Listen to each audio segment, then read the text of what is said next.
Everyone laughed at the single dad janitor until the CEO read his file and stood up, and in one shocking moment, the man everyone mocked was revealed to be the one person in the entire building they should have never messed with.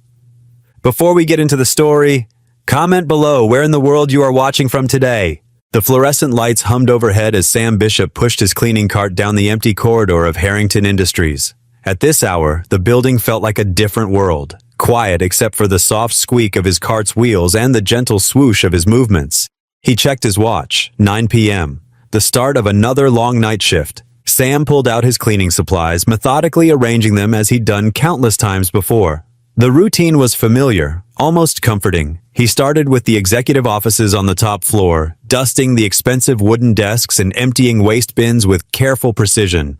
As he worked, his thoughts drifted to Ellie, hopefully sleeping peacefully under Mrs. Jensen's watchful eye. The elderly neighbor had been a blessing, stepping in to watch Ellie during his night shifts, but Sam worried about relying on her too much. Her arthritis was getting worse, and he could see the fatigue in her eyes more often these days. Moving to the break room, Sam heard voices and laughter coming from around the corner. A few employees were working late, probably trying to meet a deadline. He continued his work quietly, not wanting to disturb them. "Hey, look who it is! The mop guy!" The mocking voice belonged to Caleb, one of the younger employees from marketing. Sam kept his head down, pretending not to hear as he wiped down the counters. He could see their reflections in the break room window, 3 of them, gathered around with coffee cups in hand. "I bet that's all he knows how to do," Morgan chimed in with a smirk. "Push a mop around." "Probably couldn't handle real work if he tried," Vince added, loud enough to make sure Sam could hear. "I mean, look at him. This is probably the highlight of his career." Their laughter echoed through the empty space. Sam's hands trembled slightly as he continued cleaning, but he kept his movement steady. He'd learned long ago that responding only made things worse. Instead, he thought about Anna. She would have known exactly what to say to put these young men in their place. She'd always been better with words. A sad smile crossed his face as he remembered her fierce spirit, how she'd stand up to anyone who tried to put others down. "I promise," he'd told her in those final days at the hospital, holding her hand as she grew weaker. "I'll give Ellie the stability she needs, no matter what it takes." The memory of that promise steadied him now, as it had so many times before. He finished cleaning the break room, refusing to let their words speed up his careful work. The young men eventually tired of their game and left, their footsteps fading down the hallway. Sam moved through the building floor by floor, his movements efficient and thorough. He cleaned fingerprints from glass doors, vacuumed carpets, and sanitized bathrooms. Each task was done with quiet dignity, despite the earlier mockery still ringing in his ears. In the quiet hours, he thought about Ellie's upcoming science fair project. She'd been so excited about her experiment with plant growth, and he'd promised to help her set it up this weekend. The thought brought a genuine smile to his face. No matter how others saw him, in Ellie's eyes, he was still her hero. The night wore on, marked by the steady progression of his cleaning routine. He worked his way down through the building, floor by floor, until finally reaching the ground level. The last task was always mopping the main hallway, making sure it would shine for the morning arrivals. As he worked the mop across the floor in long, practiced strokes, Sam caught his reflection in the polished marble walls. He saw what others saw, a middle-aged man in a janitor's uniform, slightly stooped from years of physical work. But he also saw what Anna would have seen, a father keeping his promise, doing whatever it took to provide for their daughter. The clock struck 1 a.m. as Sam put away the last of his cleaning supplies. He wheeled the cart back to the storage closet, making sure everything was properly organized for tomorrow night. His muscles ached from the hours of work, but there was satisfaction in knowing he'd done his job well. He stepped outside into the cold night air, the sudden change in temperature making him shiver. The parking lot was nearly empty now, just a few cars belonging to the other night shift workers. Above, the stars were barely visible through the city's light pollution, but Sam paused to look up anyway, taking a moment to breathe deeply. His shoulders felt heavy as he thought about the night's events, about the casual cruelty of those young employees who saw him as nothing more than the mop guy. But then he thought of Ellie, waiting at home, and his steps became more purposeful. He had to relieve Mrs. Jensen, who would certainly be tired after watching Ellie all evening. Sam walked to his old sedan, each step carrying the weight of his exhaustion, but also his determination. The mockery, the long hours, the physical strain. None of it mattered compared to keeping his promise to Anna and giving Ellie the stable life she deserved. He unlocked his car door, the familiar creak of hinges breaking the night silence. Before getting in, he took one last look at the building where he'd spend so many nights. The windows were dark now, but tomorrow they'd be bright again, and he'd return to do it all over again. Not because he had to, but because he chose to. For Ellie, for the promise he made, and for the dignity that came from doing honest work, regardless of what others might say. Sam's alarm pierced the early morning silence at 6:30 a.m. His body ached from last night's work, but he pushed himself up, knowing Ellie needed to get ready for school. The coffee maker gurgled in their small kitchen as he shuffled through their modest apartment, its familiar scent offering some comfort after just a few hours of sleep. "Ellie, sweetheart," he called softly, knocking on her door. "Time to wake up." He heard rustling from behind the door, followed by a sleepy, "Coming, Dad." While Ellie got dressed, Sam prepared a simple breakfast of toast and scrambled eggs. Their kitchen was small but tidy, with crayon drawings decorating the refrigerator and a few potted plants on the windowsill, attempts to bring some life into their third-floor apartment. Ellie emerged from her room, her dark hair slightly tangled, wearing her favorite purple sweater. She climbed onto one of the mismatched kitchen chairs, stifling a yawn. "Did you sleep okay?" Sam asked, placing a plate in front of her. "Hmm?" She picked up her fork, then suddenly brightened. "Oh, Dad, I almost forgot. We're having an art show at school this week, on Thursday evening. Miss Peterson said my painting might be featured." Sam paused while pouring his coffee. Thursday evening, right in the middle of his shift, he turned to see Ellie's hopeful expression and felt his heart squeeze. "That's wonderful about your painting, sweetheart. I'll try my best to make it." "Really?" Her face lit up. "Mrs. Jensen said she could take me, but I really want you to see it." "I'll try," he repeated, hating the uncertainty in his voice. "Now finish up your breakfast, or we'll be late." The morning routine continued as usual, brushing teeth, gathering school supplies, making sure Ellie's lunch was packed. Sam's movements were mechanical, his mind already working through the evening's logistics. After dropping Ellie at school, his phone buzzed. Mrs. Jensen's name appeared on the screen, and something in his stomach tightened. He pulled over to read the message. "Sam, I hate to do this to you, but my arthritis has gotten much worse. The doctor says I need to rest more. I won't be able to watch Ellie in the evenings anymore. I'm so sorry." Sam's hands trembled as he typed a gracious reply, thanking her for all she'd done. But as soon as he hit send, panic set in. Mrs. Jensen had been his only reliable childcare option since moving to this area. His mind raced through possibilities as he drove home.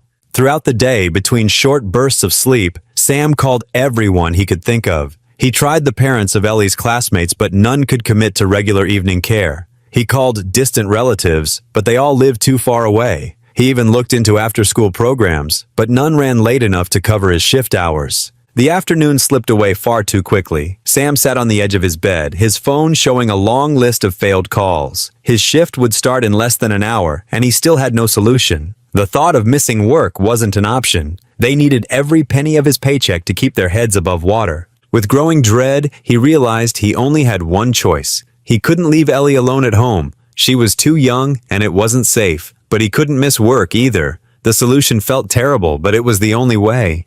Sam drove to Ellie's school, his stomach in knots. When she bounded down the steps, her backpack bouncing, he forced a smile. "Hey, sweetie. We need to make a quick stop before heading to the convenience store for dinner." "Are we getting those sandwiches I like?" she asked, buckling her seatbelt. "Sure are." He tried to keep his voice light. "But listen, Ellie, there's been a change of plans. Mrs. Jensen isn't feeling well, so you'll need to come with me to work tonight." Ellie's eyes widened. "Really? I get to see where you work?" Sam's throat tightened at her excitement. "Yes, but it's very important that you stay quiet and do exactly what I say. You'll need to bring some books and homework to keep yourself busy. Can you do that for me?"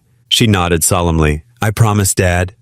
They stopped at the convenience store, where Sam bought sandwiches, juice boxes, and some snacks. He also grabbed a few coloring books and colored pencils, anything to keep Ellie occupied during the long night ahead.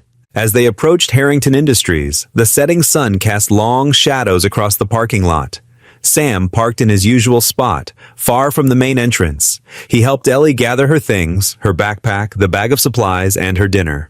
"Remember what I said about being quiet?" he whispered as they walked toward the service entrance. "We need to be like ninjas, okay?" Ellie giggled softly and mimicked tiptoeing. Sam's heart ached with love for her, even as guilt gnawed at him for bringing her here. He knew it wasn't ideal, far from it, but he had no other choice. They slipped into the building just as dusk was settling, and Sam prayed they wouldn't run into anyone who might question why the night janitor had brought his daughter to work. Sam guided Ellie through the quiet hallways of Harrington Industries, her small hand clutching his work-worn fingers. The overhead fluorescent lights hummed softly as their footsteps echoed against the polished floors. Most employees were packing up for the day, their chatter fading as they headed toward the exits. "Here we go, sweetie," Sam said, leading Ellie into the break room. He pulled out a chair at a corner table, positioning it so she could see out the large windows where the setting sun painted the sky in soft oranges and pinks. "I brought your favorite coloring books and some snacks." Ellie's face lit up as she pulled her backpack onto the table. "Can I make you something while you work, Daddy?" She dug through her bag, retrieving a fresh pack of crayons and her treasured art supplies. "That would be wonderful." Sam's eyes crinkled with genuine warmth as he watched her arrange her materials with careful precision. "Just stay right here, okay? I'll check on you every 15 minutes.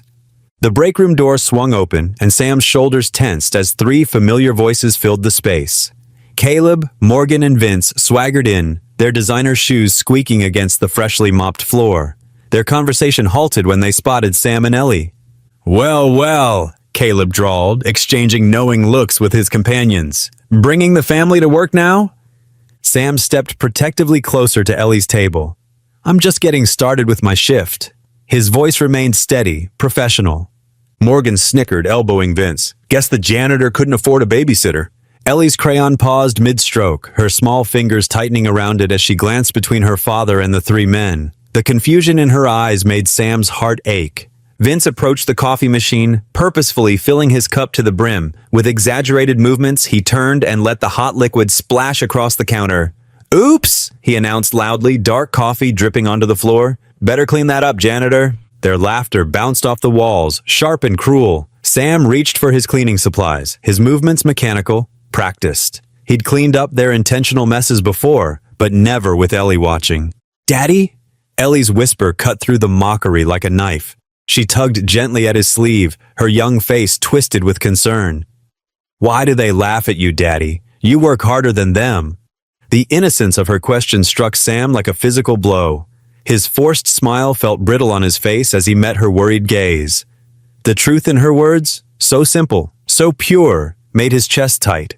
He opened his mouth to respond, but the words wouldn't come. In the hallway outside, Grace Harrington had been making her final rounds before heading home. The CEO's measured steps slowed as the sounds from the break room reached her ears. She paused, her hand resting on the wall, listening to the exchange with growing concern. The three young employees continued their performance, making snide remarks about the help as Sam silently began cleaning up the spilled coffee. Ellie watched, her artwork forgotten, small fingers wringing together in distress. "Hey, mop guy," Morgan called out. "Maybe you should bring your kid more often. She can learn the family business early." More laughter. Sam's movements remained steady, but his jaw clenched tight. He focused on the task, trying to shut out their voices, trying not to see the hurt and confusion on his daughter's face.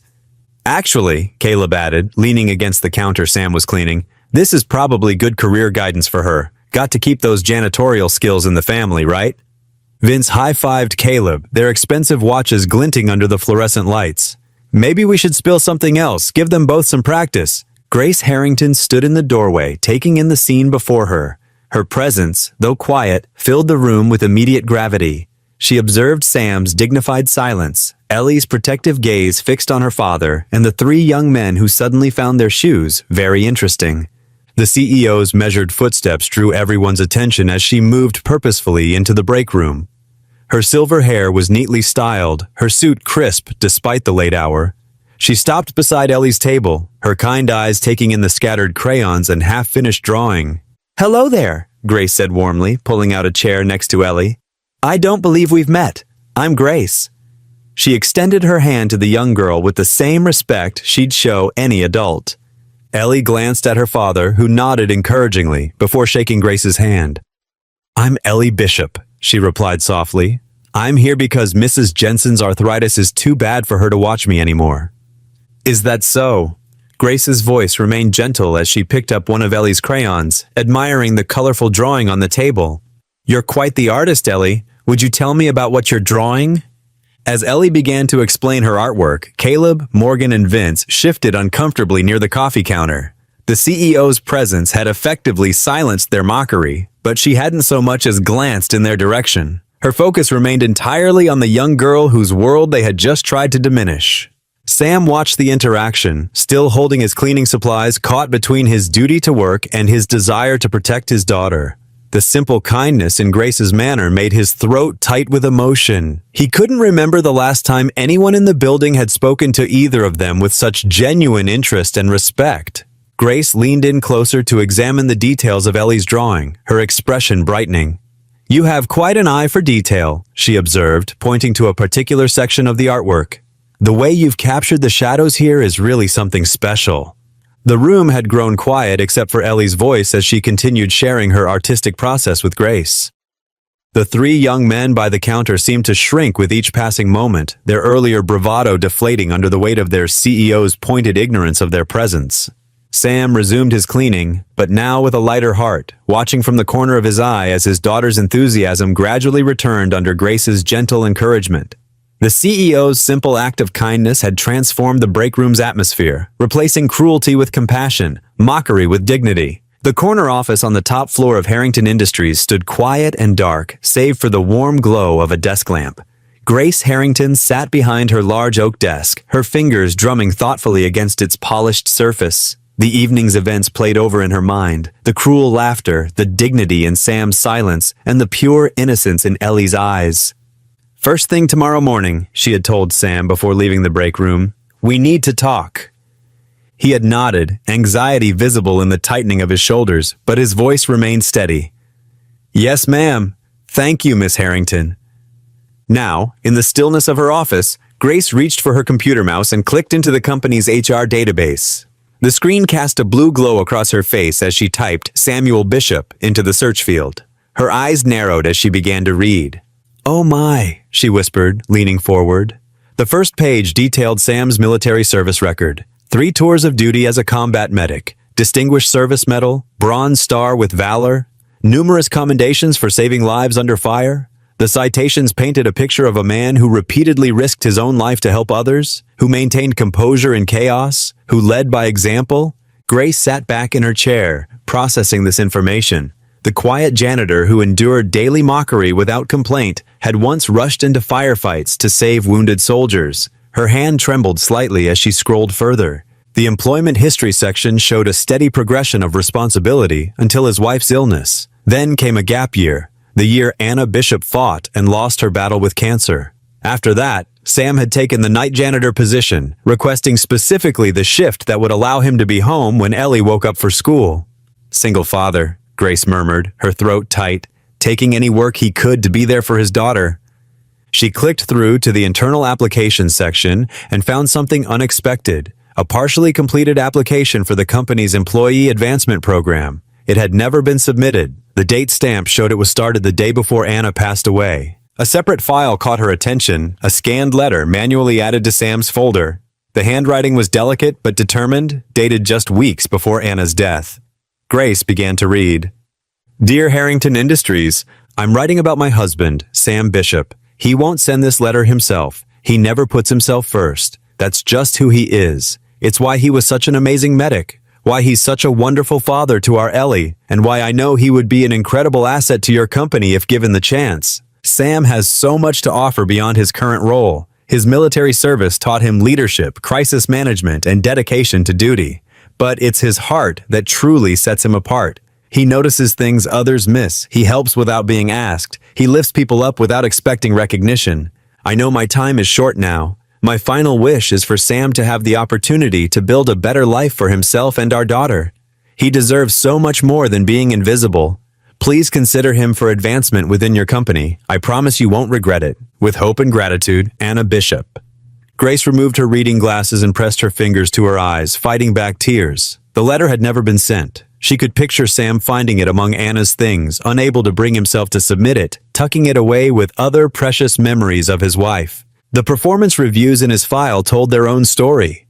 Exceeds expectations in every category. Perfect attendance. Countless small notes from other night staff about his helpfulness, his thorough work, his quiet kindness. Yet he remained in the same position, year after year, invisible to those who could have noticed his potential. A photo in his personnel file showed Sam in his military dress uniform, standing proud and tall. The same eyes that now looked down when others mocked him had once held steady in the face of combat. The same hands that now pushed a mop had once saved countless lives. Grace opened another document, the company's current organizational chart. Her mind raced through possibilities, connecting dots, seeing opportunities that had been there all along. Sam's military leadership experience, his crisis management skills, his attention to detail, his proven ability to work under pressure, all of it wasted on cleaning up intentionally spilled coffee. She thought of Ellie, carefully arranging her crayons in the break room, defending her father's hard work with the pure honesty of a child. She thought of the 3 young employees, their casual cruelty masking their own insecurities. She thought of Anna's letter, a dying woman's plea for someone to see her husband's true worth. With gentle deliberation, Grace closed Sam's file. The room had grown darker, the city lights twinkling beyond her office windows. Her voice was barely a whisper in the quiet space. This man deserves better. She reached out and switched off the desk lamp, plunging the office into darkness, except for the gentle glow of the city beyond. The day's last act complete, but tomorrow held new possibilities. Sam stood in his small bathroom, fingers trembling as he tried to straighten his worn collar for the 5th time. The mirror showed dark circles under his eyes from another late shift, but he had polished his shoes until they gleamed and pressed his cleanest work shirt with Mrs. Jensen's borrowed iron. "Daddy, you look fine," Ellie said from the doorway, her backpack already on. She held out a paper crane. "For good luck." Sam's throat tightened as he took the delicate creation. "Thank you, sweetheart."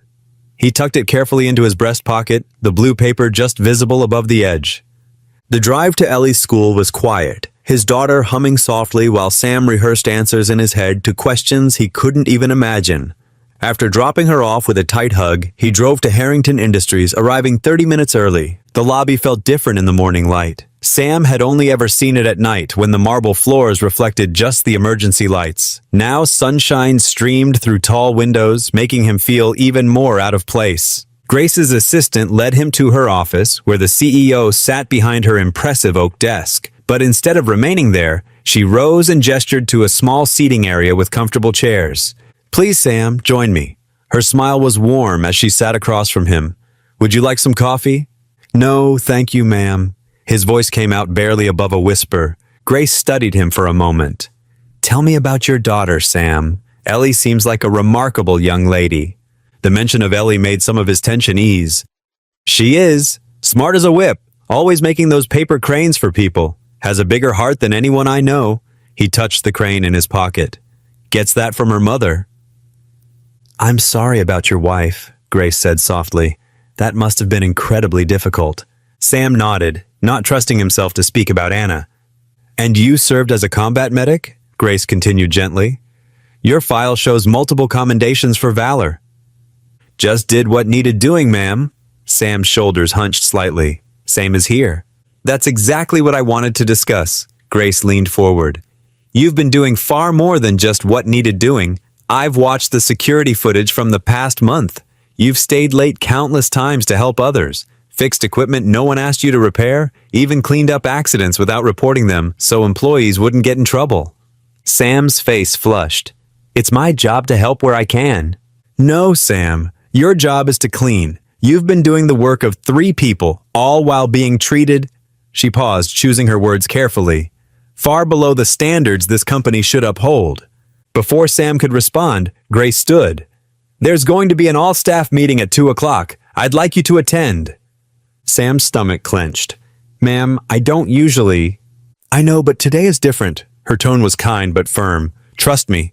The hours until 2 crawled by. Sam tried to focus on his regular duties, but his hands shook every time he thought about the meeting. When the time came, he slipped into the back of the packed auditorium, trying to make himself invisible against the wall. Grace took the stage, her presence commanding immediate attention. "Thank you all for coming. I've called this meeting because something was brought to my attention recently that requires immediate address." She paused, scanning the crowd. "Sam Bishop, would you please join me?" Sam felt the blood drain from his face as hundreds of heads turned to look for him. His feet seemed frozen to the floor until Grace's encouraging smile somehow got them moving. The walk to the stage felt endless. Many of you, Grace continued once Sam stood beside her, know Sam as our night janitor. Some of you, her gaze fixed briefly on Caleb, Morgan, and Vince in the third row, have chosen to know nothing more than that. Today that changes. She turned to face the crowd fully. Before joining our company, Sam Bishop served 3 tours as a combat medic. He saved 27 lives under direct fire. He received the Silver Star for carrying 2 wounded soldiers through an active combat zone after their unit was ambushed. Murmurs rippled through the audience. Sam stared at his shoes, his face burning. Since joining us, Sam has worked nights to care for his daughter after losing his wife to cancer. He's never missed a shift. He's never complained. When equipment breaks, he fixes it. When someone needs help, he helps. When others mock him, again her eyes found the 3 young men who now seemed to be trying to sink into their chairs. He responds with dignity and kindness. Grace placed a hand on Sam's shoulder. This company was founded on the principle that character matters more than titles, that actions speak louder than words. Sam Bishop embodies these principles more than anyone I've met in years. She smiled at him. Which is why I'm personally sponsoring him for our management training program, effective immediately. The auditorium erupted in gasps and whispers. Several people began to applaud, and soon the whole room joined in. Sam blinked rapidly, overwhelmed by the sound. Additionally, Grace continued once the applause died down, I'm creating a new company-wide mentorship initiative, with Sam as our first participant. Everyone in this room could learn something from his example of quiet leadership and unwavering integrity. She turned to Sam fully now, her voice carrying clearly through the silent room. This is only the beginning. Sam's voice shook as he whispered, Thank you.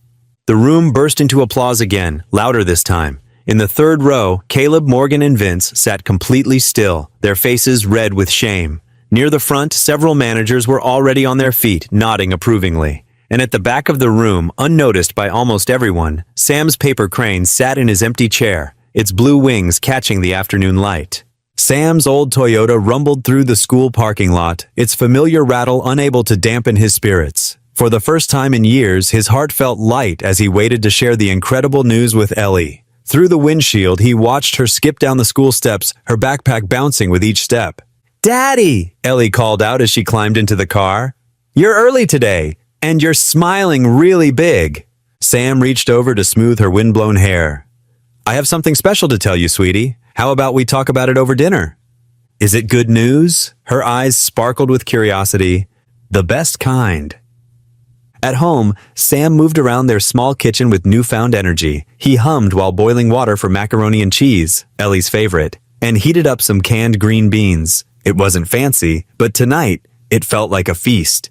Can you tell me now? Ellie asked, setting their mismatched plates on the wooden table her mother had refinished years ago. Sam stirred the macaroni, watching the cheese sauce swirl into golden ribbons. Remember Miss Grace, the nice lady from work? Ellie nodded eagerly. She liked my drawings. Well, she did something amazing today. Sam served their simple meal, sitting across from his daughter. She's giving me a chance to join a special training program at work. If I do well, I could get a better job, one where I can work during the day and be home with you at night. Ellie's fork clattered against her plate as she jumped up to hug him. No more night shifts? Really? Really. Sam held her tight, breathing in the familiar scent of her strawberry shampoo. It might take some time, and I'll have to study hard, but things are going to get better. I can help you study, Ellie declared, returning to her seat. I'm good at flashcards. Mrs. Rodriguez says I'm the best flashcard maker in 4th grade. Sam chuckled, watching her attack her macaroni with renewed enthusiasm.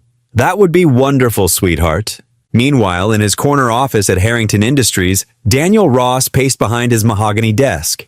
The setting sun cast long shadows across his awards and certificates, but their prestigious glow did nothing to soothe his anger. A janitor, he muttered, loosening his expensive tie. Grace is putting a janitor in the management program. He'd spent 15 years climbing the corporate ladder, cultivating the right connections, maintaining the proper image. And now this disruption of the natural order. A knock at his door interrupted his brooding. Come in, he barked. Caleb, Morgan, and Vince filed in, looking nervous but eager. They jumped at his invitation for an after-hours meeting, especially after the humiliation of the afternoon's announcement. "Sit down," Daniel gestured to the leather chairs facing his desk. "I assume you understand why I called you here?" Morgan shifted uncomfortably. "It's about the janitor. I mean, Sam Bishop?" "Exactly." Daniel's smile didn't reach his eyes. "Grace's decision is concerning. It sets a dangerous precedent. Someone needs to ensure Mr. Bishop proves himself unsuitable for the program." "What exactly are you suggesting?" Vince leaned forward, interest sparking in his eyes. Daniel's voice dropped lower. "Nothing dramatic, just careful observation, documentation of any mistakes, reports of any questionable behavior." He pulled out 3 manila folders. "I've compiled some interesting details about Mr. Bishop's past, things that might raise concerns about his reliability." Caleb grabbed a folder, flipping through it eagerly. "This is good stuff, really good. Remember," Daniel cautioned, "we're not doing anything wrong. We're simply protecting company standards, making sure the right people advance." He paused meaningfully. "People like you three." The young men nodded, already imagining their own accelerated promotions. They didn't notice Daniel's calculating expression or how carefully he was avoiding putting anything in writing himself. Back in their modest apartment, Sam stood in Ellie's doorway, watching her arrange her stuffed animals for bed. She'd insisted on having them all witness her bedtime prayer tonight. "Ready for prayers?" he asked, sitting on the edge of her narrow bed. Ellie nodded solemnly, folding her hands. "Dear God," she began, "thank you for Miss Grace and for giving Daddy a chance to work in the daytime like other dads. Please help him do really good in his training. And please let us have pancakes for breakfast tomorrow." Sam chuckled softly at the last request. "Amen." He tucked the covers around her shoulders, making sure her favorite teddy bear was within reach. "I love you so much, Ellie Belly." "Love you too, Daddy," she yawned, already drifting off. "I'm proud of you." Those simple words nearly brought tears to his eyes. Sam kissed her forehead and whispered his own prayer of gratitude. "Thank you for this chance," he murmured. "Please help me make the most of it, for her sake." Standing in the hallway between their 2 small bedrooms, Sam felt hope blooming in his chest for the first time since Anna's death. The path ahead wouldn't be easy, but it was more than he'd dared dream of yesterday. He imagined being able to attend Ellie's school events, to tuck her in every night, to build a better future for them both. The old clock in the living room chimed 9, and Sam headed to bed himself, exhausted but happy.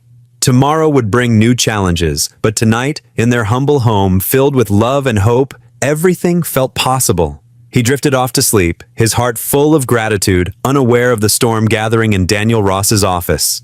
Sam adjusted his tie for the 3rd time that morning, his fingers trembling slightly as he stood in the corporate office lobby.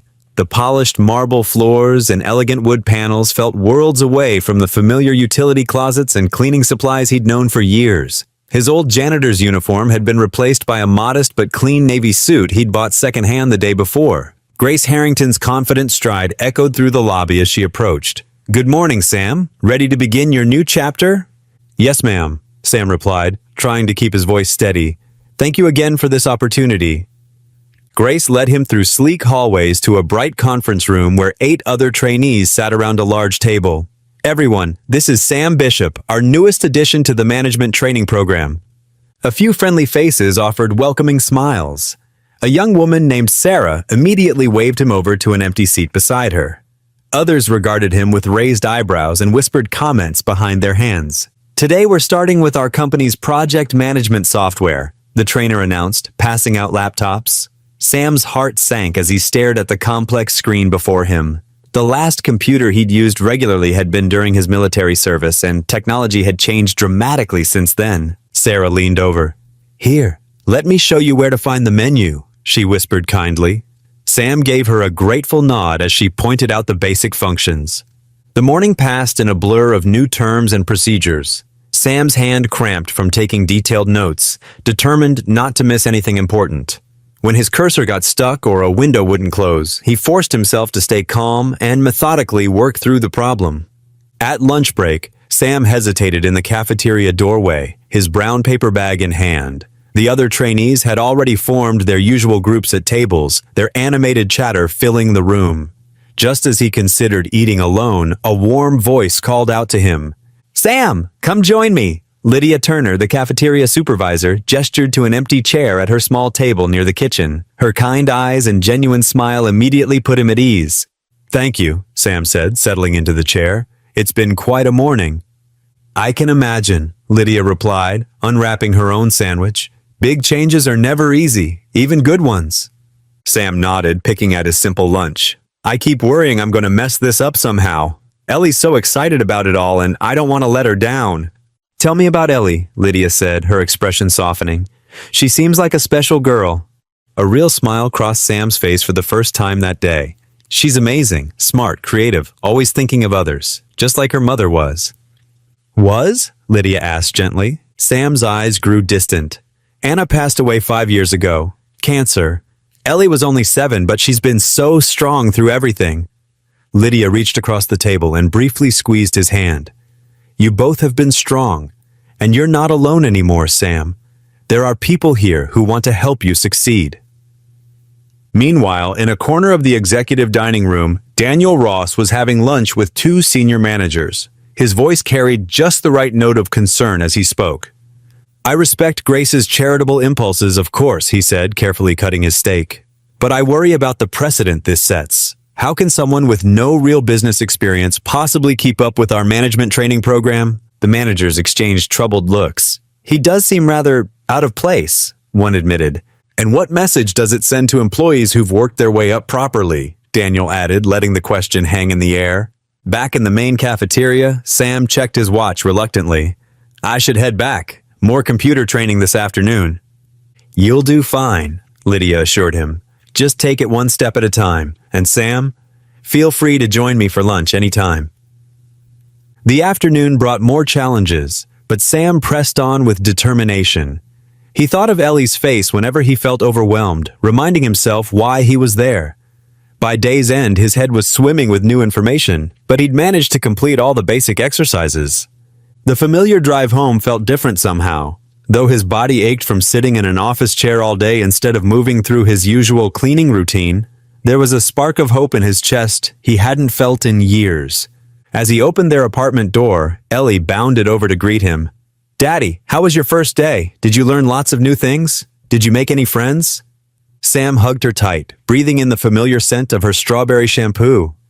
"It was good, sweetie. Different, but good. I met some nice people." "I made something for you." Ellie ran to her backpack and pulled out a delicate paper crane, its wings perfectly creased. "My art teacher showed us how. She said in Japan, cranes mean good luck and hope." She placed it carefully in Sam's palm. "I thought you might need some extra luck for your new job." Sam's throat tightened as he examined the precise folds, imagining Ellie's small fingers working carefully to create this gift. "It's beautiful, honey. Thank you." Later that night, after Ellie was asleep, Sam placed the paper crane on his nightstand next to the only photo he had of Anna. The crane's graceful neck seemed to bow toward the picture, as if offering a blessing. Sam touched both gently before turning out the light, grateful for the day's small victories and the daughter who believed in him so completely. Sam woke before his alarm, the pale morning light barely filtering through the threadbare curtains of his bedroom window. He sat up slowly on his narrow mattress, feeling the familiar ache in his back from the worn springs. His eyes immediately found Ellie's origami crane perched carefully on his nightstand, its delicate paper wings catching the early dawn like tiny sails. With gentle fingers, he picked it up and studied the precise folds, marveling at his daughter's careful work. He carefully tucked it into his shirt pocket, patting it once for good luck. "Ready for another day, Anna?" he whispered to the quiet room, a morning ritual that helped him feel less alone in the small apartment. He could almost hear her encouraging laugh echoing in the silence, warm and full of love. The memory of her voice still carried him through his hardest moments. The training room buzzed with nervous energy and the hum of multiple computers when Sam arrived 15 minutes early. Fluorescent lights cast everything in a sterile glow, but the atmosphere felt charged with possibility.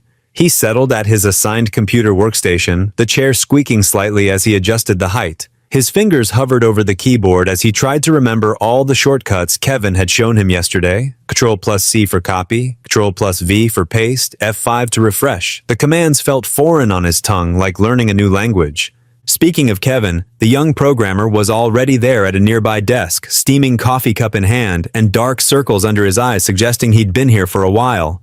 His usual cocky demeanor seemed softer somehow, more uncertain. "Morning, Sam," Kevin said, pulling up a spare chair and rolling it over. His voice carried none of its former mockery. Instead, it held something Sam hadn't expected, genuine remorse. "Listen, I've been wanting to say something." He fidgeted with his coffee cup, turning it in slow circles on the desk.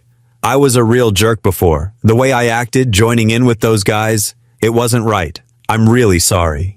Sam looked up from his computer screen, surprised by the sincerity in Kevin's voice and the way the young man couldn't quite meet his eyes. Years of being invisible had taught Sam to recognize genuine emotion, and this felt real. "Thank you, Kevin. That means a lot." "Let me make it up to you," Kevin said, his words coming faster now, as if he'd been rehearsing them. "These systems can be tricky, but I can help you learn them faster." He reached over and pointed to Sam's screen, his finger tracing the navigation menu. "Here's a shortcut that'll save you tons of time. See this toolbar? Right-click here, and you can customize it with the functions you use most." During lunch break, Sam found a quiet corner table in the cafeteria and opened his familiar brown paper bag. Alongside his simple sandwich and apple, he found a folded note in Ellie's careful handwriting. "You're the bravest dad ever. Love you lots." The words were decorated with tiny hearts and smiley faces drawn in purple crayon. He smiled, feeling warmth spread through his chest like sunshine breaking through clouds. "Someone's got a secret admirer," Lydia teased, settling into the plastic chair across from him with her own lunch tray. Her kind eyes crinkled at the corners, and she wore the same gentle smile that had welcomed him on his first day. The cafeteria around them hummed with conversation and the clatter of trays. "Just my personal cheerleader," Sam replied, showing her Ellie's note with obvious pride. The paper was slightly creased from being folded so carefully. "That girl of yours has a beautiful heart," Lydia said softly, reading over the note. "Must run in the family." She looked up at him with such genuine warmth that Sam felt his cheeks flush. Sam ducked his head, but Lydia's words gave him strength he hadn't known he needed. They talked easily through the 30-minute lunch break, their conversation flowing like old friends catching up. She told him about the challenges of caring for her aging parents, the sleepless nights, the difficult decisions, the unexpected moments of joy. He found himself opening up about Anna's illness, sharing memories he rarely spoke aloud. How she'd insisted on helping Ellie with homework even during her worst days. How she'd made him promise to keep believing in better things. Throughout the week, more of Ellie's notes appeared in Sam's lunch bags like small miracles. "You can do hard things," written in bold blue letters, and "Remember to smile today," decorated with a drawing of the sun. Each one gave him an extra boost when the training felt overwhelming, when his fingers stumbled over the keyboard, when the technical jargon made his head spin. But it wasn't just Sam who was being touched by Ellie's kindness. Paper cranes started appearing around the office like colorful flowers blooming in unexpected places. On keyboards, between shifts, next to coffee makers in the break room, propped against computer monitors tucked into coat pockets. Each one perfectly folded with the patience only a child possessed, each one bringing unexpected joy to its finder. The bright paper seemed to catch the light wherever it landed. "Found another one," called out Sarah from accounting, holding up a blue crane she'd discovered tucked behind her stapler. "These little things really brighten up the day. I wonder who's making them." Even the most stressed employees, the ones who usually rushed past Sam without a second glance, couldn't help but smile when they discovered one of Ellie's carefully crafted gifts. The office atmosphere began to shift almost imperceptibly, becoming warmer, more welcoming. People lingered a little longer in conversations, shared stories over coffee, laughed more easily. Kevin proved to be a patient teacher, breaking down complex procedures into manageable steps and never showing frustration when Sam needed something explained twice. "See? You're getting faster already," he encouraged as Sam successfully navigated through a complicated database query without help. "You've got a natural attention to detail that most people don't have." "Comes from years of making sure every corner was clean," Sam replied with a small smile, his confidence growing with each small success. "When you're responsible for a whole building, you learn to notice things others miss." Lydia became a steady presence in Sam's days, always ready with an encouraging word during coffee breaks or a sympathetic ear when he felt overwhelmed. During one particularly challenging afternoon, when error messages kept flashing on his screen no matter what he tried, she found him staring frustrated at the monitor.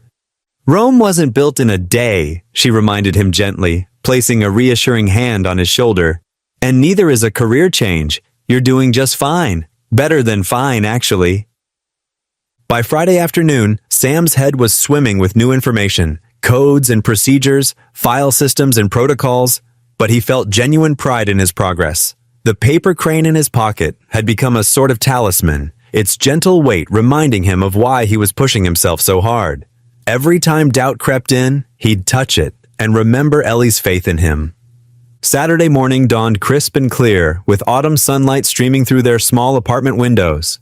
Sam and Ellie walked hand in hand through the local farmer's market, their footsteps echoing on the brick walkways. The morning sun warmed their faces and the air smelled of fresh bread, roasted coffee, and ripe fruit from the various stalls.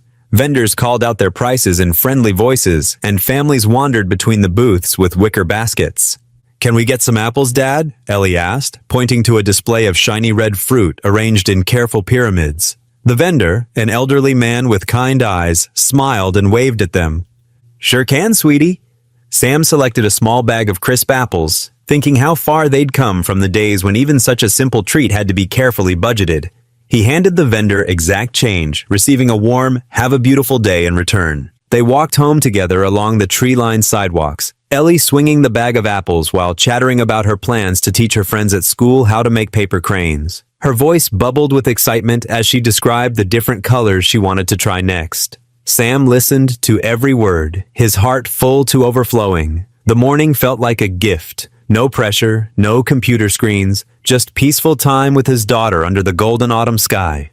"Your cranes are making lots of people happy at work," he told her as they paused to watch a squirrel gathering acorns in the small park near their building. Ellie beamed up at him, her face bright with joy. "Really? I just wanted to help make your new job better. I thought maybe if people had something pretty to look at, they'd remember to be kind." "You make everything better, sweetheart," Sam said softly, squeezing her small hand in his larger one. "You always have." Her simple wisdom continued to amaze him, the way she saw solutions where adults saw only problems. Sam pulled into the company parking lot early Monday morning, his fingers drumming nervously on the steering wheel. The morning dew still clung to his windshield as he gathered his courage and his briefcase, a modest but professional brown leather bag Grace had given him for his new role. Inside the glass-walled conference room, Sam settled into a chair alongside his project team members. Kevin, the young programmer who had become an unexpected ally, gave him an encouraging nod from across the table. The safety protocol proposal documents lay spread before them, covered in sticky notes and highlighter marks from their previous meetings. "All right, team," Sarah Chen, the project leader, began. "We need to finalize these safety protocols for Thursday's presentation. Let's go through each section carefully." As they reviewed the manufacturing floor layout, Sam's eyes kept returning to one particular diagram. Something about it nagged at him, tickling the back of his mind with years of careful observation. He'd walked those floors countless times during his night shifts, noting every crack, every potential hazard.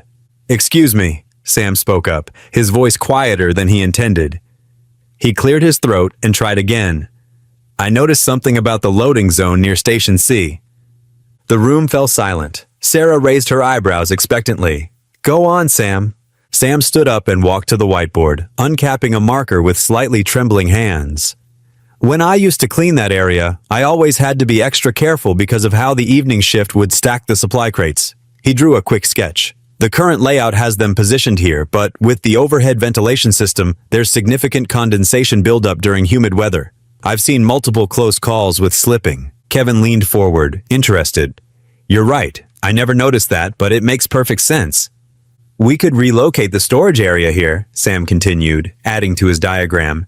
"It's closer to the actual workstations and away from the condensation zone. Plus, it would reduce transit time for workers." Sarah's eyes lit up. "This is exactly the kind of practical insight we needed. Sam, would you be willing to lead this section of the presentation on Thursday?" Sam's heart jumped into his throat, but he nodded. "Yes, I can do that." Over the next few days, the team worked together to refine the proposal. Sam noticed a subtle but meaningful shift in how people treated him around the office. Where before he had been invisible or worse, now colleagues stopped to chat or ask his opinion. Several times he spotted Ellie's paper cranes perched on desks and monitors throughout the building, bringing unexpected smiles to stressed faces. On Wednesday afternoon, Sam found a crane on his own desk, this one made from bright yellow paper. A small note was folded beneath it. "You're doing great, Daddy. Love, Ellie." He carefully placed it next to his computer monitor, drawing strength from its presence. Thursday morning arrived with a mix of sunshine and nervous energy. Sam arrived early, wearing his best shirt freshly pressed the night before. He'd practiced his presentation portion countless times in front of his bathroom mirror, with Ellie serving as his patient audience. The senior committee filed into the conference room at exactly 10 a.m. Sam recognized several faces, including Daniel Ross, whose stern expression made his stomach tighten. Grace sat at the head of the table, her presence both intimidating and reassuring. Sarah opened the presentation smoothly, setting up their key points with practiced ease. When it was Sam's turn, he took a deep breath and stood. His hands shook slightly as he clicked to his slides, but his voice came out steady and clear. "During my years maintaining the manufacturing floor," he began, "I observed several safety concerns that this new protocol addresses." He walked them through his observations and solutions, his natural humility and practical experience shining through his words.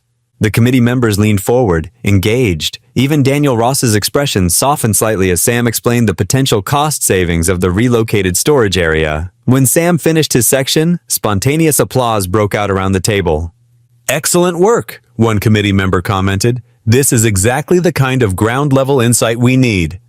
The rest of the presentation went smoothly, and when it concluded, the entire room buzzed with positive energy. As people began gathering their materials and filing out, Grace approached Sam quietly. She placed a gentle hand on his shoulder and said simply, "I'm proud of you, Sam."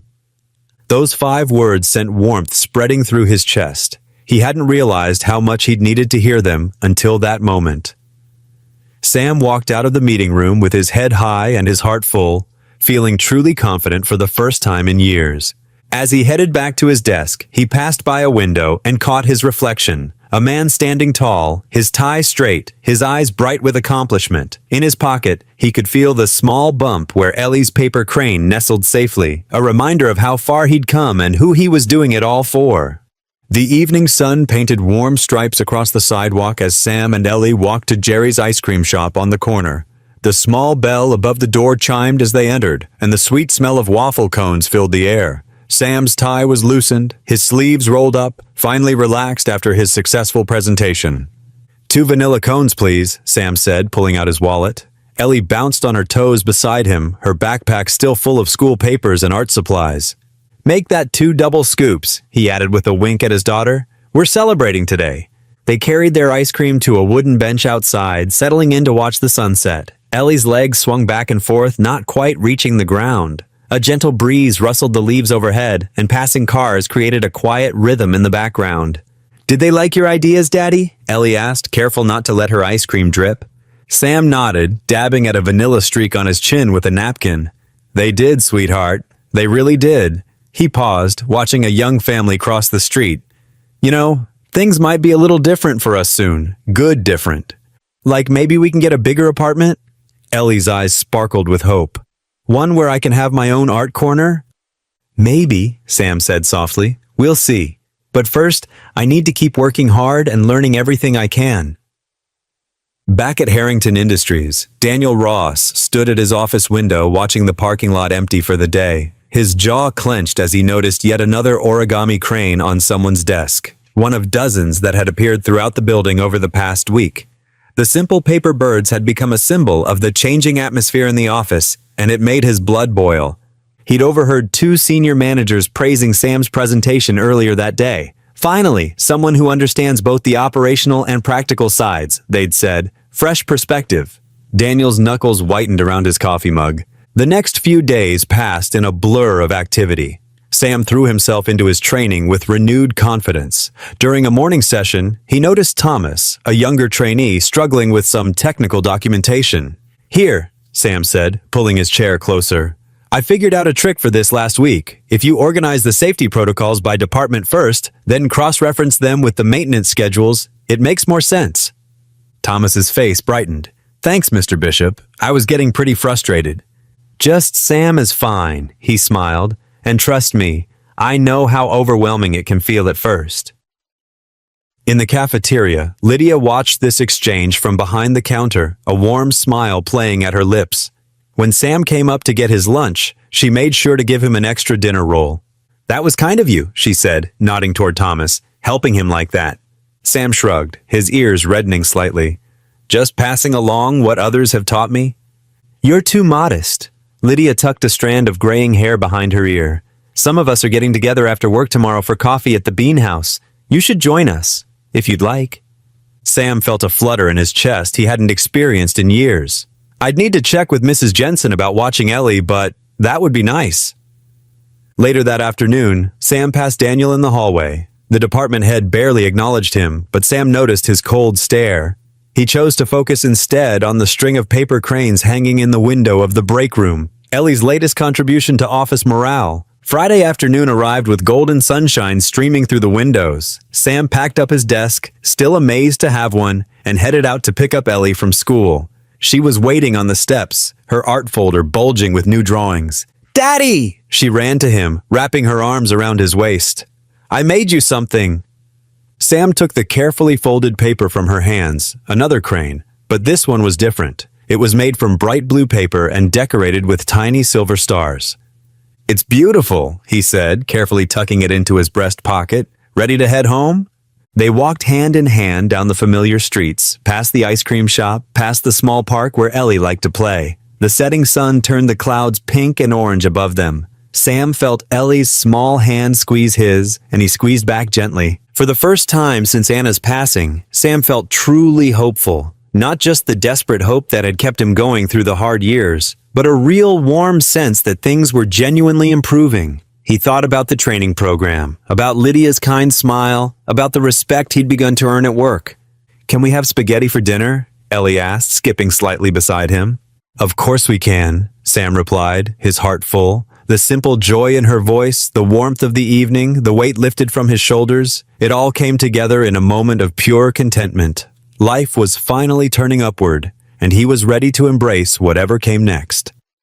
Saturday morning sunlight streamed through the kitchen window of Sam and Ellie's modest apartment. The gentle sizzle of pancakes on the griddle filled the small space with a warm, sweet aroma. Sam, still in his worn flannel pajamas, flipped a perfectly golden pancake while Ellie sat at their small kitchen table, carefully folding another paper crane.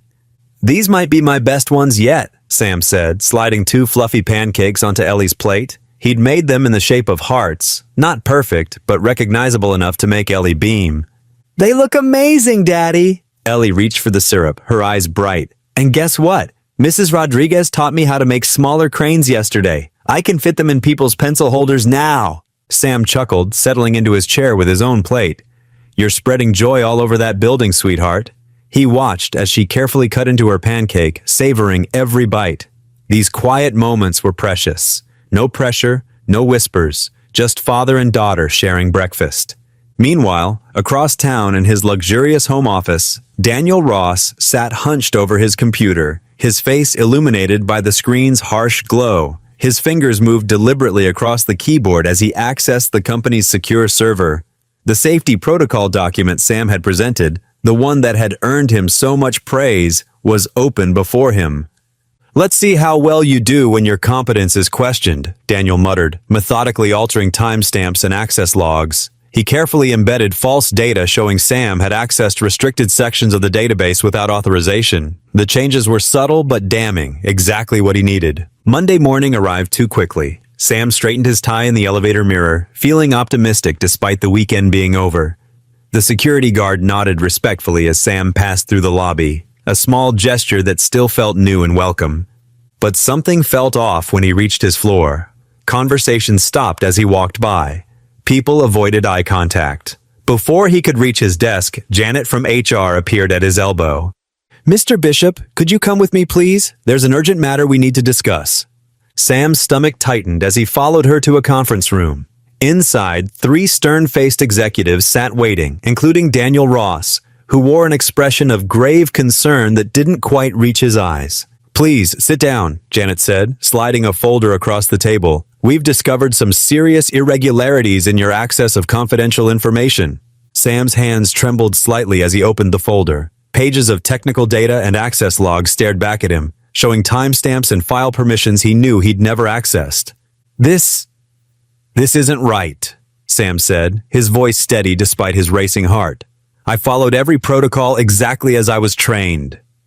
The logs don't lie, Mr. Bishop, Daniel Ross interjected smoothly. This is a serious security breach. You accessed restricted data without proper clearance. But I didn't! Sam's voice rose slightly, then he forced himself to calm down. There must be some mistake. Janet's face showed genuine regret as she spoke. I'm sorry, but we have to follow procedure. You're suspended pending a full investigation. Please clear your desk and turn in your access badge. The walk to his desk felt endless. Whispers followed him as he gathered his few personal items, a photo of Ellie, her lucky crane, a coffee mug she'd painted for him. Kevin watched from his cubicle, his brow furrowed in concern. As Sam packed, Kevin noticed something odd on his computer screen, a slight discrepancy in the file timestamps he'd been reviewing. He glanced at Sam's dejected figure, then back at his screen, wheels turning in his mind. The elevator ride down was torturous. Sam clutched his small box of belongings, mind racing. How would he tell Ellie? How would he pay the bills? The same security guard who had greeted him warmly that morning now avoided his gaze as he handed over his badge. Walking to Ellie's school, Sam's feet felt like lead. The spring day seemed to mock him with its brightness. When Ellie bounded out of the building, her smile faded as soon as she saw his face. "Daddy, what's wrong?" she asked, taking his hand. They passed a group of business people who glanced at Sam's box of belongings and whispered among themselves. Ellie's small hand tightened in his. "Daddy, are they laughing at you again?" Sam swallowed hard, blinking back tears as he looked down at his daughter's worried face. He forced his voice to stay steady as he squeezed her hand. "It will be okay, sweetheart." The evening stretched long and silent in Sam's small apartment. The only sound was the soft ticking of the wall clock and the occasional rustle of wind through the curtains. Sam sat at the kitchen table, his shoulders slumped under the weight of the day's events. The suspension letter lay crumpled before him, its official letterhead seeming to mock everything he'd worked for. He glanced toward Ellie's room, where she had finally fallen asleep after asking questions he couldn't quite answer. How could he explain to an 8-year-old that someone had made it look like he'd done something wrong? The thought of her confused face at dinner made his chest ache. The cheap overhead light cast harsh shadows across the worn tablecloth as Sam reached for his coffee mug, now cold and barely touched. His mind wandered to Grace's disappointed expression during the HR meeting. Though she'd remained professional, he'd seen the conflict in her eyes. She'd given him a chance, put her reputation on the line for him, and now this. "Maybe it's better if I just go back to cleaning," he whispered to the empty kitchen. "At least then I couldn't hurt anyone else's career." The thought of Grace facing questions about her judgment made him sick to his stomach. The night shift wasn't so bad, he tried to convince himself. He could still provide for Ellie, even if it meant giving up on bigger dreams. A gentle knock at the door startled him from his thoughts. Through the peephole, he saw Lydia standing there, holding what looked like a casserole dish. His first instinct was to pretend he wasn't home, to hide in his shame, but something in her expression made him open the door. "I heard what happened," Lydia said softly, stepping inside. She wore casual clothes instead of her usual work uniform, and her face showed genuine concern. "I brought dinner, or maybe breakfast for tomorrow since it's getting late." "You didn't have to do that," Sam mumbled, but moved to take the warm dish from her hands. "I wanted to." Lydia followed him to the kitchen, watching as he set the casserole on the counter. "And I wanted to make sure you weren't sitting here alone, convincing yourself to give up." Sam's silence confirmed her suspicion. "Sam Bishop," she said, pulling out a chair and sitting down firmly, "don't you dare think about quitting." "Lydia, you don't understand. The evidence they have is wrong," she interrupted. "Anyone who knows you knows that. Grace knows that." Sam sank back into his chair, running a hand through his graying hair. "Grace has done enough for me already. I can't ask her to keep fighting my battles." "She's already investigating," Lydia revealed, leaning forward. "I overheard her on the phone before I left work. She's not convinced by that report at all." Hope flickered briefly in Sam's chest, but he pushed it down. "Even if she finds something, the damage is done. People are already whispering again. Maybe they were right all along. Maybe I don't belong in that world." "Stop that right now!" Lydia's voice was gentle but firm. "You earned your place there. Remember what Ellie said about your presentation last week? How proud she was?" Sam's eyes drifted to Ellie's closed bedroom door. She deserves better than a father who keeps failing. "Failed?" Lydia reached across the table and touched his hand. "Sam, you haven't failed at anything. You've raised an amazing daughter on your own. You've worked harder than anyone I know. And when you finally got a chance to prove yourself, you exceeded everyone's expectations." "Until now," he said bitterly. "This isn't over," Lydia insisted. She stood up and moved to the kitchen, opening cabinets until she found plates. "First, you're going to eat something. Then we're going to talk about how you're going to fight this." Sam watched as she served 2 portions of the casserole, the smell of home-cooked food filling the apartment. His stomach growled, reminding him he'd barely eaten all day. "Grace is smart," Lydia continued, setting a plate in front of him. "If something's wrong with that report, she'll find it. But she needs you to stay strong, to show everyone that you're not running away." Back in her office, Grace was indeed working late, her desk lamp casting a warm glow over spread papers. She compared the suspicious report to older documents, looking for inconsistencies. Something about the formatting bothered her, but she couldn't quite place it. Her instincts, honed over decades in business, told her this wasn't right. In Sam's apartment, the casserole slowly disappeared as Lydia kept him talking, sharing stories about her own setbacks and victories. Her presence made the kitchen feel warmer somehow, less lonely. When she finally stood to leave, the clock showed it was nearly midnight. "Promise me you won't make any decisions tonight," she said at the door. "Give Grace time to work. Give yourself time to think." After she left, Sam returned to the kitchen table. He picked up Ellie's paper crane, the one she'd made him for good luck. Its delicate wings caught the light, casting tiny shadows on the table's surface. He turned it over and over in his hands, remembering how proud she'd looked when she gave it to him. The apartment felt heavy with possibilities and fears as Sam sat there, staring at the crane, searching for answers in its carefully folded wings. The night stretched on, and still he sat, holding on to hope as tightly as he held the small paper bird. The next morning dawned gray and chilly, with low clouds hanging over the city like a heavy blanket. Grace Harrington stood at her office window on the 32nd floor, watching early workers file into the building below like tiny figures in a snow globe. Her usually calm demeanor was tinged with concern as she observed the familiar rhythm of corporate life beginning another day. The weight of yesterday's revelations pressed against her chest, making her normally steady hands tremble slightly as she reached for her phone. She typed a brief message to Kevin Lee. "Please see me in my office. Urgent." Her finger hesitated over the send button for just a moment before she pressed it decisively. Whatever was happening to Sam Bishop needed to be resolved quickly, and Kevin might hold the key. Kevin arrived minutes later, his sneakers squeaking softly against the polished marble floor. He fidgeted nervously with his laptop bag, adjusting the strap multiple times as he approached Grace's assistant desk. Grace's office felt completely different in the early morning light, more intimate, less intimidating than during regular business hours. The usual polish of corporate authority was softened by worry lines around her eyes, and the gentle way she gestured him inside. Sunlight filtered through the tall windows, casting long shadows across her mahogany desk and making the room feel almost cozy despite its impressive size. "Kevin," Grace said gently, gesturing to one of the leather chairs facing her desk, "I need your help with something important. Have you noticed anything unusual about the safety protocol documents lately? Anything at all that seemed off or strange?"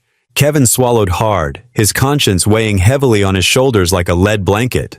The memory of his past mockery of Sam made his cheeks burn with shame, but he knew this was his chance to make things right. "Actually, yes," he said, his voice barely above a whisper. "The timestamps on some files seemed really weird when I was backing up the system yesterday evening. I didn't want to say anything without solid proof, but..." He paused, fumbling with the zipper of his laptop bag with shaking fingers.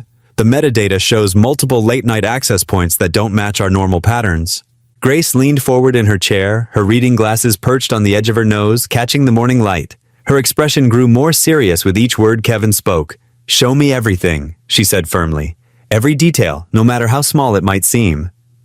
Over the next 2 days, Kevin barely left his desk except for hurried coffee runs and quick trips to the restroom. His workspace became a fortress of determination, surrounded by empty energy drink cans and crumpled snack wrappers. Lines of green code scrolled endlessly across his multiple monitors as he dug deeper into the company's vast digital archives, following electronic trails like a detective pursuing clues. Each new discovery made his stomach churn with a mixture of excitement and disgust. The altered documents had Daniel Ross's digital fingerprints smeared all over them, specific login times that didn't match his supposed schedule, unusual access patterns that violated standard company protocols, and modified timestamps that had been clumsily changed to hide the truth.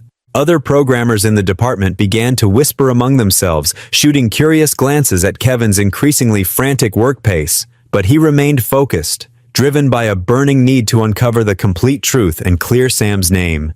In Sam's modest apartment across town, golden sunshine streamed through the small kitchen window, creating warm patches of light on the worn linoleum floor. He sat at their tiny wooden table with Ellie, helping her with an elaborate art project that had taken over most of their living space. Paint bottles of every color imaginable and sheets of colored paper covered every available surface, while soft classical music played from a scratched portable radio they'd picked up at a garage sale years ago. "Can you help me cut this star shape, Daddy?" Ellie asked sweetly, holding up a piece of shimmering golden paper that caught the sunlight like real gold.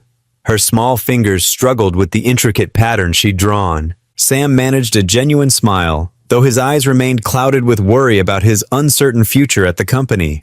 "Of course, sweetheart," he replied, taking the safety scissors from her paint-stained hands. He carefully traced the delicate pattern she'd created and began cutting with the patience and precision that came naturally to him, grateful for any distraction from the heavy thoughts that had kept him awake most of the night. Ellie worked quietly beside him for several minutes, her tongue poking out slightly in concentration as she painted careful details on another piece of her project. Then she looked up at him with those perceptive eyes that seemed far too wise for her 8 years. "Are you sad because of the trouble at work?" she asked softly. Sam's hand stilled completely on the scissors, and he felt his heart squeeze painfully in his chest. "A little bit," he admitted honestly, unable to lie to his daughter's innocent question. "But making beautiful art with you always makes me happy, no matter what else is happening." Meanwhile, across the city, Grace methodically built her case like a skilled attorney preparing for the most important trial of her career. She called private meetings with various department heads throughout both days, reviewing standard operating procedures in minute detail and gathering sworn statements about document handling protocols from anyone who might have relevant information. Each conversation revealed more glaring inconsistencies in Daniel's carefully constructed story, and the web of deception became increasingly clear. In her spacious office, she spread out printed emails, procedure logs, and timeline charts across every inch of her mahogany desk. The evidence was mounting like pieces of a complex puzzle finally coming together. Timestamps that didn't align with known schedules, security access codes used during hours when the building was supposed to be empty, and multiple versions of the same critical document containing subtle but vitally important changes that only someone with administrative access could have made. "Miss Harrington," her assistant Sarah's voice came through the intercom system. "Legal is here with those confidentiality agreements you requested this morning." Grace straightened her navy blue blazer and smoothed down her hair before opening her office door with steady hands. "Thank you, Sarah. Please send them in immediately." The legal team's thorough review confirmed her growing suspicions beyond any reasonable doubt.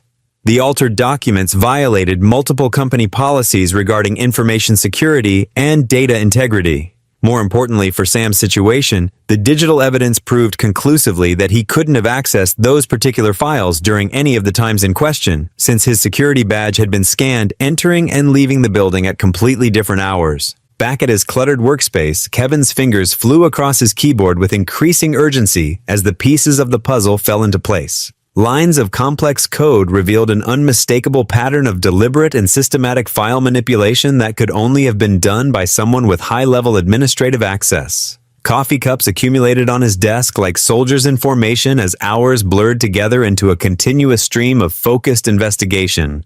Other programmers gave him increasingly curious looks as they passed by, but he barely noticed their attention, his entire being focused on the critical task at hand. Late that evening, when most employees had long since gone home to their families, Kevin's computer finally pinged with a decisive verification sound. His hands shook uncontrollably as he gathered all his findings into a comprehensive digital folder, organizing screenshots, metadata reports, and access logs into an undeniable timeline of deception. The evidence was absolutely overwhelming. Daniel Ross had methodically and deliberately altered timestamps, changed access logs, and modified critical safety documents in a calculated effort to frame Sam for negligence he never committed. The hallways were eerily quiet and nearly empty as Kevin rushed toward the executive floor, his sneakers squeaking against the polished floors and his footsteps echoing loudly in the stillness. His heart pounded in his chest as he rode the elevator up, clutching his laptop like a precious treasure. Light still spilled from under Grace's office door like a beacon of hope. She was waiting for him, just as she'd promised. "Miss Harrington," Kevin burst through the door, slightly out of breath from his hurried journey and the weight of what he'd discovered. He placed his laptop carefully on her polished desk and pulled up the most damning evidence with trembling fingers. "Look at these access logs," he said, his voice gaining strength as he pointed to the screen. "The timestamps here, here, and here. They've all been manually changed by someone who knew exactly what they were doing. And these file modifications, every single one of them traces directly back to Mr. Ross's personal security credentials." Grace studied the computer screen with intense concentration, her expression hardening with each piece of evidence Kevin showed her. She scrolled through page after page of irrefutable digital proof, her jaw tightening as the full scope of Daniel's betrayal became crystal clear. Finally, she sat back slowly in her leather chair and fixed Kevin with a look of steely determination that seemed to fill the entire room with purpose. "We confront him first thing tomorrow morning," she said firmly. Sam Bishop sat on a hard plastic chair outside the executive boardroom, his hands clasped tightly in his lap. The morning sunlight streamed through nearby windows, casting long shadows across the carpeted hallway. His borrowed suit jacket felt stiff and uncomfortable, a constant reminder that he didn't quite belong in this part of the building. Through the thick wooden door he could hear muffled voices rising and falling. His heart thumped painfully in his chest with each passing minute. He reached into his pocket and touched the worn paper crane Ellie had made him, drawing comfort from its familiar creases. Inside the boardroom, Grace Harrington stood at the head of a long mahogany table, her presence commanding attention from the assembled executives. The morning light caught the silver in her hair as she gestured to the screen behind her, where Kevin's evidence was displayed in stark detail. "The metadata doesn't lie," Grace said firmly, her voice steady but tinged with disappointment. "These files were accessed and altered late at night, long after normal business hours. The digital signatures are clear." Daniel Ross sat rigid in his chair, his face a mask of practiced indignation. "This is ridiculous," he snapped, straightening his expensive tie. "Anyone could have accessed those files. You can't prove it was me." Kevin, sitting nervously at the far end of the table, cleared his throat. "Actually, sir, we can." He tapped a few keys on his laptop, and new information appeared on the screen. "The system logs show the files were accessed using your personal credentials. The changes were made from your office computer, and the security cameras confirm you were in the building at those exact times." Daniel's face flushed red. "You had no right to access those security logs?" "I authorized it," Grace cut in sharply, "just as I authorized the full investigation into this matter." She turned to address the other executives, her expression grave. "We have clear evidence that Mr. Ross deliberately falsified documents to frame Sam Bishop, a dedicated employee who has shown nothing but integrity since joining our company." The other executives exchanged glances, their disapproval evident. Martha Chen, the head of human resources, spoke up first. "This is a serious breach of ethics, Daniel. We can't overlook this kind of behavior." "It's more than that," Thomas Weber from legal added, adjusting his glasses. "It's potentially criminal. Falsifying company documents, attempting to destroy someone's career." He shook his head. "This goes against everything we stand for." Daniel's composure cracked. "He's just a janitor," he burst out, his voice sharp with contempt. "You're all acting like he's some sort of hero, but he's nothing. He should know his place." A heavy silence fell over the room. Grace's expression hardened, her disappointment giving way to anger. That just a janitor served his country with honor, raised a daughter alone after losing his wife, and has shown more integrity in his short time here than you have in your entire career, Daniel. She turned to the group. "I move to remove Daniel Ross from his position, effective immediately, and begin disciplinary proceedings. All in favor?" Hands rose around the table without hesitation. Daniel stared in disbelief as his colleagues unanimously voted for his removal. "This is absurd," he sputtered, rising from his chair. "You can't do this to me. I've given 15 years to this company." "And in 15 minutes, you destroyed any goodwill you might have earned," Grace replied coldly. "Security will escort you to clear out your office. Legal will be in touch regarding the terms of your departure." As two security officers entered the room, Daniel's face contorted with rage. "You'll regret this," he spat, but his threats fell flat in the face of Grace's unwavering stare. After Daniel was let out, Grace took a deep breath and smoothed her jacket. "Kevin," she said softly, "please ask Sam to join us." Kevin hurried to the door and opened it. Sam looked up, his face pale with anxiety. "They'd like to see you now," Kevin said kindly, offering an encouraging smile. Sam stood slowly, his legs feeling unsteady. He straightened his borrowed jacket and touched the paper crane in his pocket one last time for luck. As he walked toward the boardroom door, he could see Grace standing at the head of the table, her expression unreadable. The other executives turned to watch him enter, and Sam felt the weight of their gazes as he stepped into the room that would determine his future. The door closed behind him with a soft click, and Grace drew herself up, preparing to share the truth that would change everything. The morning sun continued to stream through the windows, illuminating dust motes that danced in the air like tiny stars, witnesses to this moment of revelation. The boardroom fell silent as Sam entered, the heavy oak doors closing behind him with a soft thud that seemed to echo in the vast space. 12 pairs of eyes turned to study him with expressions ranging from curiosity to concern, and he unconsciously smoothed his borrowed jacket, the same navy blazer Kevin had lent him days ago that still felt foreign against his skin. Grace Harrington stood at the head of the long mahogany table, her silver hair catching the morning light that streamed through the floor-to-ceiling windows overlooking the city. Her expression was warm, but serious, the kind of look that suggested important news was coming. "Please join me, Sam," Grace said, her voice cutting through the tension as she gestured for him to come forward with a gentle motion of her hand. Sam's footsteps seemed too loud on the polished marble floor as he made his way toward her, each step echoing in the silence. His worn work boots, the only shoes he owned, felt out of place on the expensive flooring. He noticed Daniel Ross's chair was conspicuously empty at the far end of the table. The high-backed leather seat turned slightly away from the group, but he didn't understand why the department head wasn't present for what he'd been told was an important meeting about his case. "Mr. Bishop," Grace began formally, her hands clasped in front of her, then her tone softened as she met his eyes. "Sam, we owe you a profound apology." Sam blinked in surprise, his breath catching slightly. His hands, which had been fidgeting nervously at his sides, went still as the words sank in. Around the table, he noticed several board members nodding gravely. "The accusations against you were completely false," Grace continued, her voice carrying the weight of authority and regret. "We have clear, irrefutable evidence that the documents in question were deliberately altered to frame you for misconduct you never committed. You are completely innocent of any wrongdoing, and we know exactly who was responsible for this terrible injustice." The tension that had lived in Sam's shoulders for what felt like an eternity began to ease, but confusion creased his brow as he tried to process what he was hearing. After days of uncertainty and fear, the news seemed almost too good to be true. "I don't understand," he said quietly, his voice barely above a whisper. "Who would do something like that? Why would anyone want to hurt me?" "Daniel Ross orchestrated this entire attempt to discredit you," Grace explained, her voice carrying a sharp edge of disappointment and barely contained anger. "He manipulated files, falsified reports, and abused his position of authority to destroy your reputation. As of this morning, he has been terminated and removed from his position, effective immediately."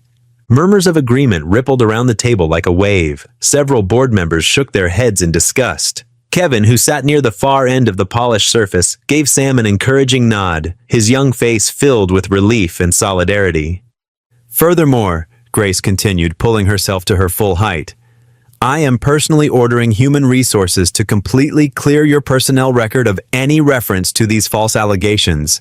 Your suspension is lifted immediately, and you will be reinstated to the management training program without delay." She turned to address the room, her gaze sweeping over each face. "I expect everyone in this company to support Mr. Bishop's transition and treat him with the respect he deserves. He has proven himself more than capable in every way, and more importantly, he has shown exceptional character and grace throughout this terrible ordeal."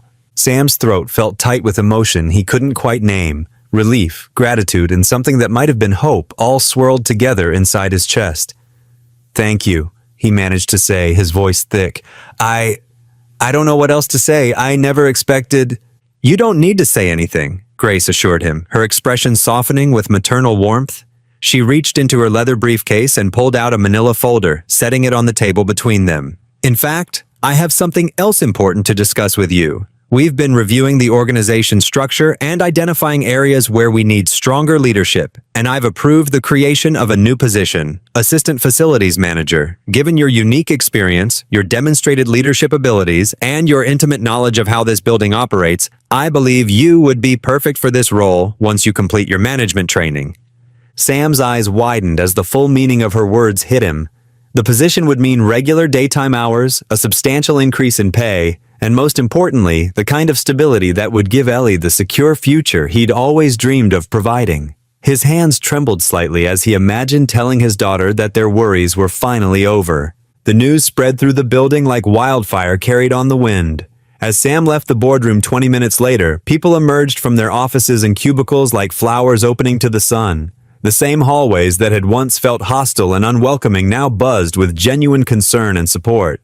Many approached him with heartfelt apologies for their past behavior, their faces showing the shame and regret that came with recognizing their own cruelty.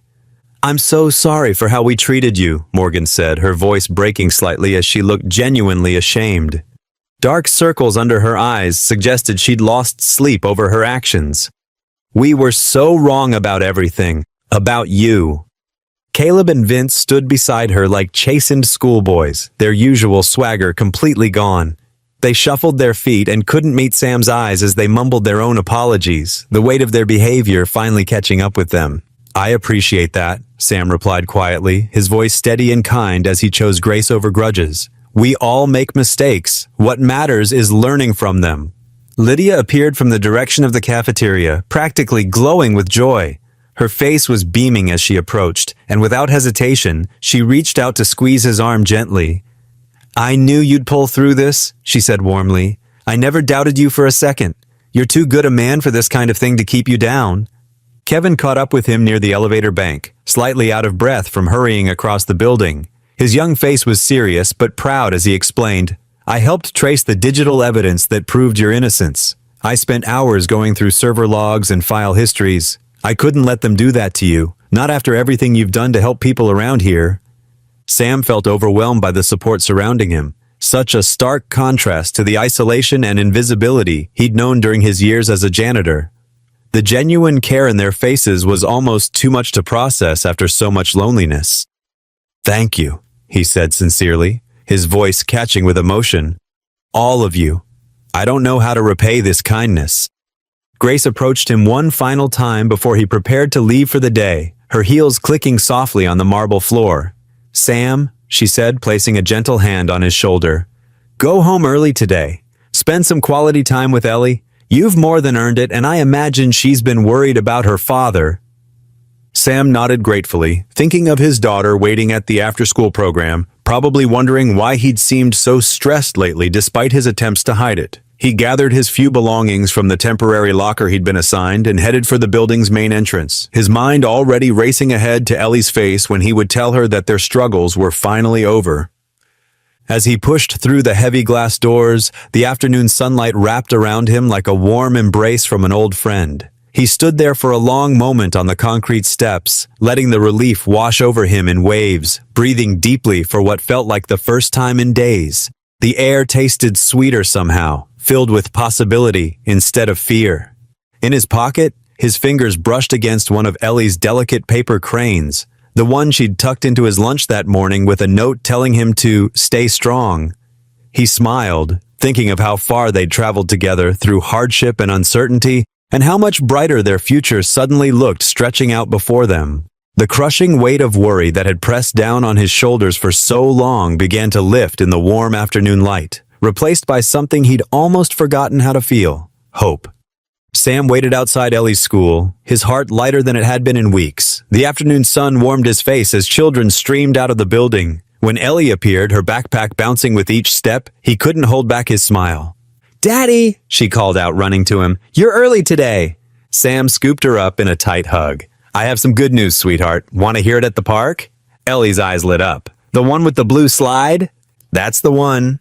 They walked hand in hand to the small neighborhood park 3 blocks away. The familiar creaking of the swings and children's laughter filled the air. Ellie climbed onto a bench and Sam sat beside her, Remember how I was worried about work? Sam began. Ellie nodded solemnly. Because of the mean people? Well, Mrs. Harrington figured out what really happened. The person who tried to get me in trouble is gone now, and I get to go back to my training program. Really? Ellie bounced on the bench. So, you don't have to be sad anymore? Sam's throat tightened with emotion. That's right, honey. No more being sad. Now go play. I can see you eyeing that slide. As Ellie raced off to join the other children, Sam watched her with pride. Her laughter echoed across the playground as she made new friends, sharing the slide and showing them how to make simple origami shapes with leaves she found. The next few weeks passed in a blur of activity. Sam threw himself back into training with renewed energy. The computer systems that had once seemed so foreign began to make sense, especially with Kevin's patient guidance. Other employees who had once ignored him now stopped to chat in the hallways, genuine warmth replacing their former indifference. Lunch became Sam's favorite part of the day. Lydia would join him in the cafeteria, bringing her homemade sweet tea and always saving him a piece of whatever dessert was featured that day. You're looking more confident, Lydia noted one afternoon, sliding a slice of apple pie across the table. The training suits you. Sam ducked his head, pleased. It's getting easier, though I still can't believe how much has changed. I can, Lydia said softly. You've always had this in you, Sam. You just needed someone to notice. Their conversations flowed easily, ranging from childhood memories to favorite books to their shared love of old movies. Sam found himself opening up about Anna for the first time in years, sharing funny stories that made them both laugh instead of just remembering the sadness. Grace took an active role in Sam's development, scheduling weekly meetings to discuss his progress. She taught him about delegation, conflict resolution, and the importance of maintaining dignity while exercising authority. Leadership isn't about power, Sam, she explained during one session. It's about service. You already understand that better than most. Sam absorbed every lesson, taking careful notes in a small notebook Ellie had decorated with stickers. At home, he would review the day's teachings while she did her homework at the kitchen table, both of them working toward their goals together. The other trainees began coming to Sam for advice, especially regarding safety protocols and facility operations. His years of hands-on experience gave him insights that no amount of theoretical training could match. Even some of the senior staff started consulting him about practical improvements to workplace efficiency. One morning, Sam arrived to find his desk covered in paper cranes, dozens of them in every color imaginable. A card propped against his computer monitor read, "Thank you for making our workplace better. Your Harrington Industries family." He later learned that Ellie had taught several employees how to make the cranes during her visits, and they had spread the practice throughout the company.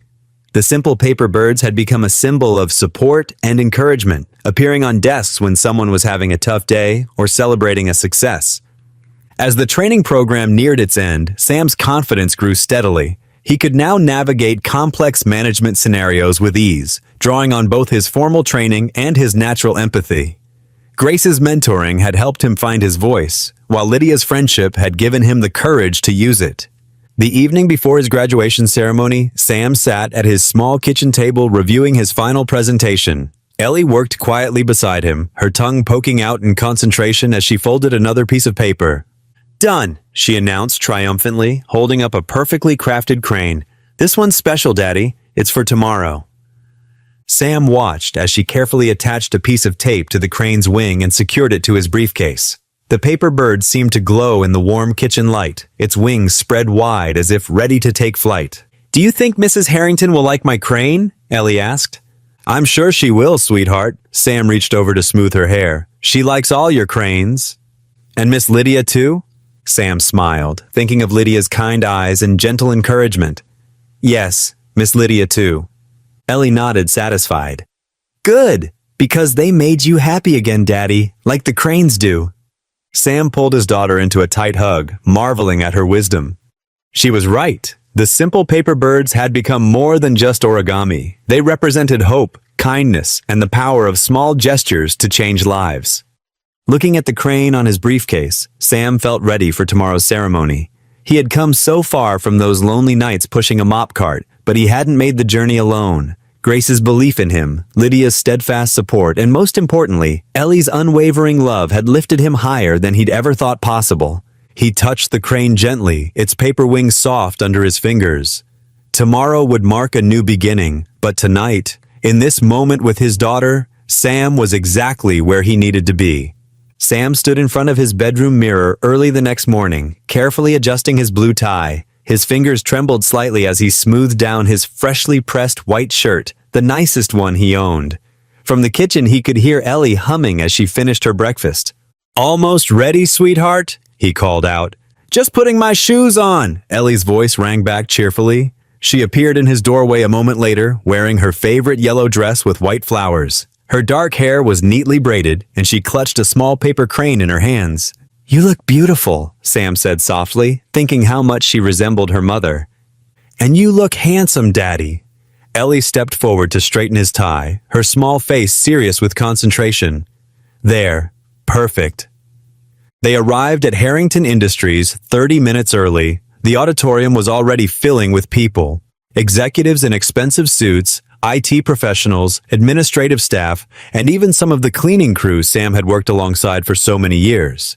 His heart warmed when he saw Mrs. Martinez, who had often shared her homemade tamales with him during late shifts, sitting near the back. Kevin spotted them immediately and waved them over. "Hey, Sam! Big day!" He gave Ellie a high five. "And look at you, Miss Ellie! You're the best-dressed person here!" Ellie grinned and handed him one of her paper cranes. "For good luck," she explained seriously. More people approached to wish Sam well. Faces that had once looked past him now smiled warmly. Even Caleb, Morgan, and Vince stood awkwardly nearby until Caleb finally stepped forward.